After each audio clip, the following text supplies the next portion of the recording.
Now, over the past couple of years, I've heard the word microgreens being talked about a lot, and I've never been quite sure what they are. So today, I'm so excited to be meeting with K2 Greens here in Spokane, and they're gonna educate me on all the things microgreens. My name is Jared Cook. I'm with K2 Greens. When somebody's asking, what is a microgreen? What's the answer you give to them? It's similar to a sprout. We're just the next stage of the growing process. Restaurants are picking them up more and more. They use them not only just to make things look pretty, but they actually hold a lot of nutritional value. Now it's time for me to try some. So I thought I'd start with the arugula. Woo! That's got a nice, strong hit right off the bat. Absolutely. It's almost nutty at first. Yep. It's got that peanutty taste, and then, man, it just comes in with those strong arugula flavors. This is the purple ramble radish. This is one of my favorites. Okay.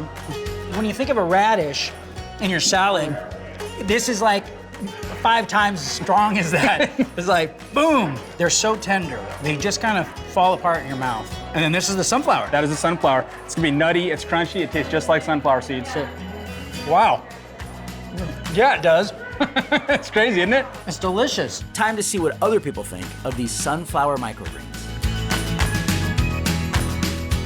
Oh, wow. Yeah, this is surprisingly delicious. It's good. I could just keep munching on it. This does not taste This like does not dirt. taste Now like you dirt. actually taste the sunflower seed. This is a lot less work than sunflower seeds, so. This is like a little bit of my healthy greens right here. Very good. I might have to buy some later after this show is over.